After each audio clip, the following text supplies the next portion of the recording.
Lamentations 1 through 5, Psalm 137, and 1 Peter 4.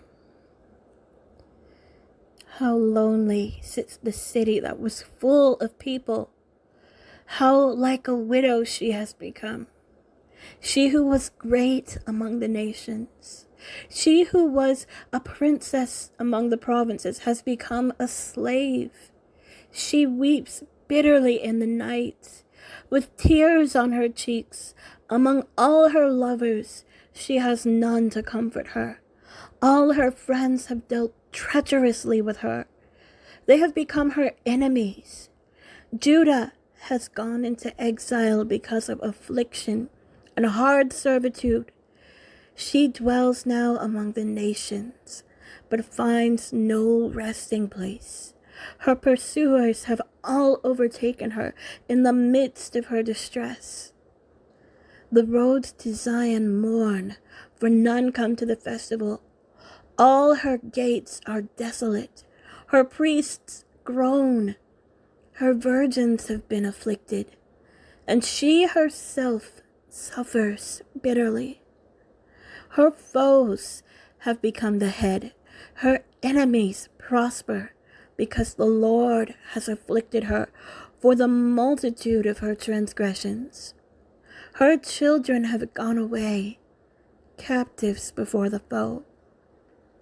From the daughter of Zion, all her majesty has departed. Her princes have become like deer that find no pasture. They fled without strength before the pursuer. Jerusalem remembers in the days of her affliction and wandering all the precious things that were hers from days of old, when her people fell into the hand of the foe and there was none to help her. Her foes gloated over her. They mocked at her downfall. Jerusalem sinned grievously. Therefore she became filthy. All who honored her despise her, for they have seen her nakedness. She herself groans and turns her face away. Her uncleanness was in her skirts. She took no thought of her future. Therefore her fall is terrible. She has no comforter. O Lord, behold my affliction, for the enemy has triumphed. The enemy has stretched out his hands over all her precious things. For she has seen the nations enter her sanctuary, those whom you forbade to enter your congregation. All her people groan as they search for bread. They trade their treasures for food to revive their strength. Look, O Lord, and see, for I am despised. Is it nothing to you, all you who pass by? Look and see if there is any sorrow like my sorrow, which was brought upon me, which the Lord inflicted on the day of his fierce anger. From on high he sent fire into my bones. He made it descend. He spread a net for my feet. He turned me back. He has left me stunned, faint all the day long. My transgressions were bound into a yoke. By his hand they were fastened together. They were set upon my neck. He caused my strength to fail. The Lord gave me into the hands of those whom I cannot withstand. The Lord rejected all my mighty men in my midst. He summoned an assembly against me to crush my young men. The Lord has trodden, as in a winepress, the virgin daughter of Judah. For these things I weep. My eyes flow with tears, for a comforter is far from me, one to revive my spirit. My children are desolate, for the enemy has prevailed. Zion stretches out her hands, but there is none to comfort her. The Lord has commanded against Jacob that his neighbors should be his foes. Jerusalem has become a filthy thing among them. The Lord is in the right, for I have rebelled against his word. But hear, all you peoples, and see my suffering. My young women and my young men have gone into captivity. I called to my lovers, but they deceived me. My priests and elders perished in the city while they sought food to revive their strength. Look, O Lord, for I am in distress. My stomach churns, my heart is wrung within me, because I have been very rebellious. In the street the sword bereaves. In the house it is like death. They heard my groaning, yet there is no one to comfort me. All my enemies have heard of my trouble. They are glad that you have done it. You have brought the day you announced. Now let them be as I am. Let all their evil doing come before you, and deal with them as you have dealt with me, because of all my transgressions. For my groans are many, and my heart is faint. Lamentations 2. How the Lord, in his anger, has set the daughter of Zion under a cloud. He has cast down from heaven to earth the splendor of Israel. He has not remembered his footstool in the day of his anger. The Lord has swallowed up without mercy all the habitations of Jacob. In his wrath he has broken down the strongholds of the daughter of Judah. He has brought down to the ground in dishonor the kingdom and its rulers. He has cut down in fierce anger all the might of Israel. He has withdrawn from them his right hand in the face of the enemy. He has burned like a flaming fire in Jacob, consuming all around. He has bent his bow like an enemy, with his right hand set like a foe. And he has killed all who were delightful in our eyes in the tent of the daughter of Zion. He has poured out his fury like fire. The Lord has become like an enemy. He has swallowed up Israel. He has swallowed up all its palaces. He has laid in ruins its stronghold. And he has multiplied in the daughter of Judah mourning and lamentation. He has laid waste his booth like a garden, laid in ruins his meeting place. The Lord has made Zion forget festival and Sabbath, and in his fierce indignation has spurned king and priest. The Lord has scorned his altar, disowned his sanctuary. He has delivered into the hand of the enemy the walls of her palaces. They raised a clamor in the house of the Lord, as on the day of festival. The Lord determined to lay in ruins the wall of the daughter of Zion. He stretched out the measuring line. He did not restrain his hand from destroying. He caused rampart and wall to lament. They languished together. Her gates have sunk into the ground. He has ruined and broken her bars.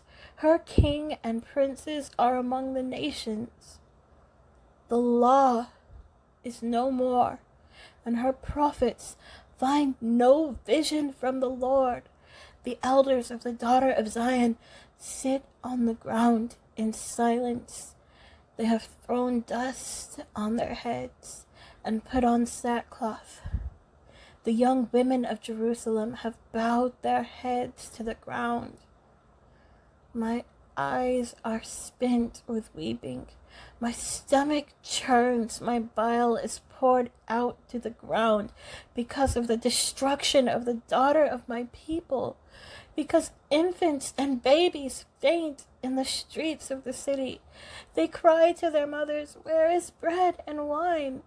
as they faint like a wounded man in the streets of the city, as their life is poured out on their mother's bosom. What can I say for you? To what can I compare you, O daughter of Jerusalem? What can I liken to you, that I may comfort you, O virgin daughter of Zion? For your ruin is vast as the sea. Who can heal you? Your prophets have seen for you false and deceptive visions. They have not exposed your iniquity to restore your fortunes, but have seen for you oracles that are false and misleading.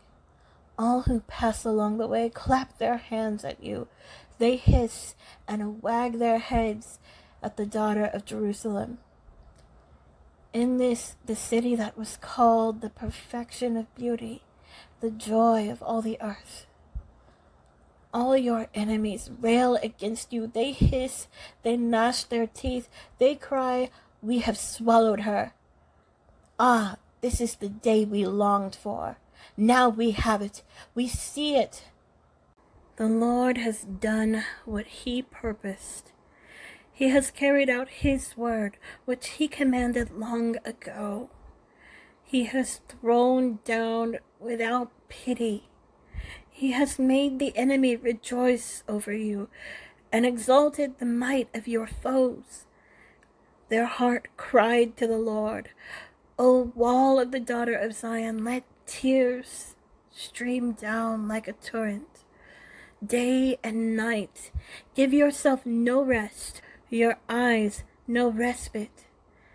Arise, cry out in the night, at the beginning of the night watches.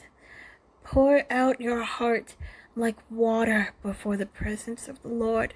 Lift up your hands to him for the lives of your children who faint for hunger at the head of every street.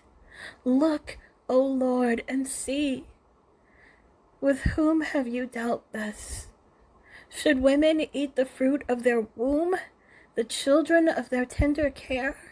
Should priest and prophet be killed in the sanctuary of the Lord? In the dust of the streets lie the young and the old. My young women and my young men have fallen by the sword. You have killed them in the day of your anger, slaughtering without pity. You summoned, as if to a festival day, my terrors on every side, and on the day of the anger of the Lord, no one escaped or survived. Those whom I held and raised, my enemy destroyed. Lamentations 3. I am the man who has seen affliction under the rod of his wrath. He has driven and brought me into darkness without any light. Surely against me he turns his hand again and again the whole day long. He has made my flesh and my skin waste away. He has broken my bones. He has besieged and enveloped me with bitterness and tribulation. He has made me dwell in darkness like the dead of long ago. He has walled me about so that I cannot escape. He has made my chains heavy. Though I call and cry for help, he shuts out my prayer. He has blocked my ways with blocks of stones. He has made my paths crooked. He is a bear lying in wait for me, a lion in hiding. He turned aside my steps and tore me to pieces. He has made me desolate. He has bent his bow and set me as a target for his arrow. He drove into my kidneys the arrow of his quiver. I have become the laughing stock of all peoples, the object of their taunts all day long. He has filled me with bitterness. He has sated me with wormwood. He has made my teeth grind on gravel and made me cower in ashes. My soul is bereft of peace. I have forgotten what happiness is. So I say, my endurance has perished, and so has my hope from the Lord. Remember my affliction and my wanderings, the wormwood and the gall. My soul continually remembers it and is bowed down within me. But this I call to mind, and therefore I have hope. The steadfast love of the Lord never ceases. His mercies never come to an end. They are new every morning. Great is your faithfulness. The Lord is my portion, says my soul. Therefore I will hope in him. The Lord is good to those who wait for him, to the soul who seeks him. It is good that one should wait quietly for the salvation of the Lord. It is good for a man that he bear the yoke in his youth. Let him sit alone in silence when it is laid on him. Let him put his mouth in the dust. There may yet be hope. Let him give his cheek to the one who strikes, and let him be filled with insults, for the Lord will not cast off forever. But though he cause grief, he will have compassion according to the abundance of his steadfast love. For he does not afflict from his heart or grieve the children of men, to crush underfoot all the prisoners of the earth, to deny a man justice in the presence of the Most High, to subvert a man in his lawsuit, the Lord does not approve. Who has spoken, and it came to pass, unless the Lord has commanded it? Is it not from the mouth of the Most High that good and bad come? Why should a living man complain, a man, about the punishment of his sins? Let us test and examine our ways and return to the Lord. Let us lift up our hearts and hands to God in heaven. We have transgressed and rebelled, and you have not forgiven. You have wrapped yourself with anger and pursued us, killing without pity. You have wrapped yourself with a cloud, so that no prayer can pass through. You have made us scum and garbage among the peoples. All our enemies open their mouths against us. Panic and pitfall have come upon us. Devastation and destruction. My eyes flow with rivers of tears because of the destruction of the daughter of my people. My eyes will flow without ceasing, without respite, until the Lord from heaven looks down and sees. My eyes cause me grief at the fate of all the daughters of my city. I have been hunted like a bird by those who were my enemies without cause. They flung me alive into the pit and cast stones on me. Water closed over my head. I said, I am lost. I called on your name, O Lord, from the depths of the pit. You heard my plea. Do not close your ear to my cry for help. You came near when I called to you. You said, do not fear. You have taken up my cause, O Lord. You have redeemed my life. You have seen the wrong done to me, O Lord. Judge my cause. You have seen all their vengeance, all their plots against me. You have heard their taunts, O Lord, all their plots against me. The lips and thoughts of my assailants are against me all the day long.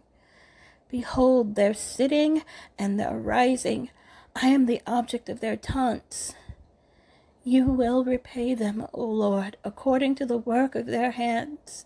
You will give them dullness of heart. Your curse will be on them.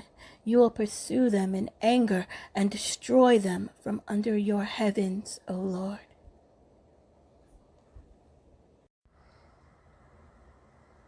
Lamentations 4. How the gold has grown dim. How the pure gold is changed. The holy stones lie scattered at the head of every street. The precious sons of Zion, worth their weight in fine gold. How they are regarded as earthen pots, the work of a potter's hands. Even jackals offer the breast. They nurse their young, but the daughter of my people has become cruel. Like the ostriches in the wilderness, the tongue of the nursing infant sticks to the roof of its mouth for thirst.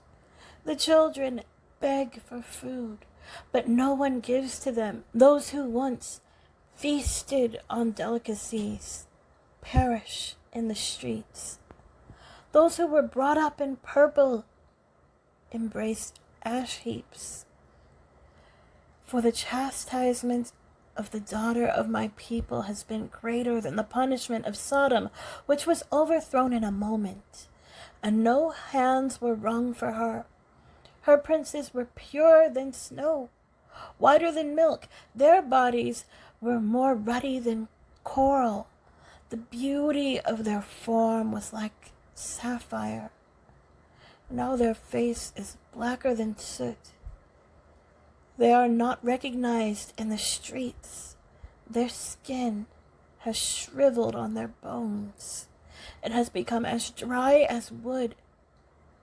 Happier were the victims of the sword than the victims of hunger, who wasted away, pierced by lack of the fruits of the field. The hands of compassionate women have boiled their own children.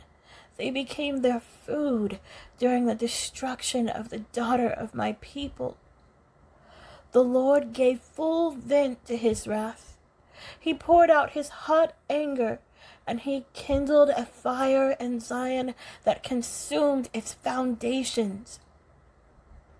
The kings of the earth did not believe, nor did any of the inhabitants of the world, that foe or enemy could enter the gates of Jerusalem. This was for the sins of her prophets and the iniquities of her priests, who shed in the midst of her the blood of the righteous. They wandered blind through the streets. They were so defiled with blood that no one was able to touch their garments. "Away, unclean!" people cried at them. "Away, away, do not touch!" So they became fugitives and wanderers. People said among the nations, "They shall stay with us no longer." The Lord himself has scattered them. He will regard them no more. No honor was shown to the priests, no favor to the elders. Our eyes failed, ever watching vainly for hope. In our watching, we watched for a nation which could not save. They dogged our steps so that we could not walk in our streets. Our end drew near. Our days were numbered, for our end had come. Our pursuers were swifter than the eagles in the heavens. They chased us on the mountains.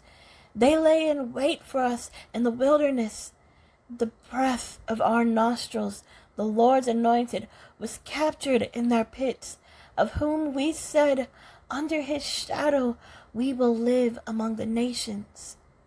Rejoice and be glad, O daughter of Edom, you who dwell in the land of Uz. But to you also the cup shall pass. You shall become drunk and strip yourself bare. The punishment of your iniquity, O daughter of Zion, is accomplished. He will keep you in exile no longer. But your iniquity, O daughter of Edom, he will punish. He will uncover your sins.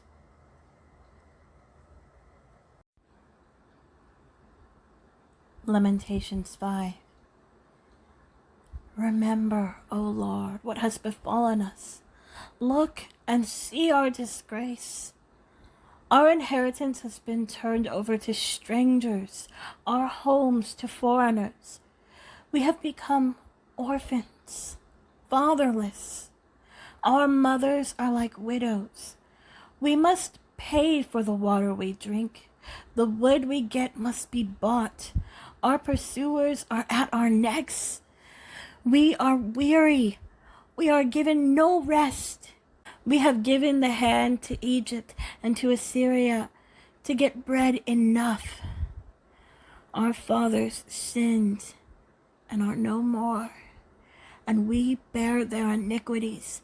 Slaves roll over us. There is none to deliver us from their hand. We get our bread at the peril of our lives because of the sword in the wilderness. Our skin is hot as an oven with the burning heat of famine. Women are raped in Zion. Young women in the towns of Judah. Princes are hung up by their hands. No respect is shown to the elders. Young men are compelled to grind at the mill, and boys stagger under loads of wood. The old men have left the city gate, the young men their music. The joy of our hearts has ceased. Our dancing has been turned to mourning. The crown has fallen from our head. Woe to us, for we have sinned. For this our heart has become sick. For these things our eyes have grown dim. For Mount Zion, which lies desolate, jackals prowl over it. But you, O Lord, reign forever. Your throne endures to all generations. Why do you forget us forever? Why do you forsake us for so many days? Restore us to yourself, O Lord, that we may be restored. Renew our days as of old, unless you have utterly rejected us, and you remain exceedingly angry with us. Psalm 137. By the waters of Babylon, there we sat down and wept when we remembered Zion. On the willows there we hung up our lyres, for there our captors required of us songs, and our tormentors mirth, saying, Sing us one of the songs of Zion. How shall we sing the Lord's song in a foreign land? If I forget you, O Jerusalem, let my right hand forget its skill. Let my tongue stick to the roof of my mouth if I do not remember you, if I do not set Jerusalem above my highest joy. Remember, O Lord, against the Edomites the day of Jerusalem, how they said, lay it bare, down to its foundations. O daughter of Babylon, doomed to be destroyed, blessed shall he be who repays you with what you have done to us. Blessed shall he be who takes your little ones and dashes them against the rock. 1 Peter 4. Since therefore Christ suffered in the flesh, arm yourselves with the same way of thinking. For whoever has suffered in the flesh has ceased from sin, so as to live for the rest of the time in the flesh, no longer for human passions, but for the will of God. For the time that is past suffices for doing what the Gentiles want to do, living in sensuality, passions, drunkenness, orgies, drinking parties, and lawless idolatry. With respect to this, they are surprised when you do not join them in the same flood of debauchery, and they malign you. But they will give account to him who is ready to judge the living and the dead. For this is why the gospel was preached even to those who are dead, that though judged in the flesh the way people are, they might live in the spirit the way God does. The end of all things is at hand. Therefore, be self-controlled and sober-minded for the sake of your prayers. Above all, keep loving one another earnestly, since love covers a multitude of sins. Show hospitality to one another without grumbling. As each has received a gift, use it to serve one another as good stewards of God's varied grace. Whoever speaks, as one who speaks oracles of God. Whoever serves, as one who serves by the strength that God supplies, in order that in everything God may be glorified through Jesus Christ. To him belong glory and dominion forever and ever. Amen. Beloved, do not be surprised at the fiery trial when it comes upon you to test you, as though something strange were happening to you. But rejoice insofar as you share Christ's sufferings, that you may also rejoice and be glad when his glory is revealed. If you are insulted for the name of Christ, you are blessed, because the Spirit of glory and God rest upon you. But let none of you suffer as a murderer, or a thief, or an evildoer, or as a meddler. Yet if anyone suffers as a Christian, let him not be ashamed, but let him glorify God in that name. For it is time for judgment to begin at the household of God. And if it begins with us, what will be the outcome for those who do not obey the gospel of God? And if the righteous is scarcely saved, what will become of the ungodly and the sinner? Therefore, let those who suffer according to God's will entrust their souls to a faithful Creator while doing good.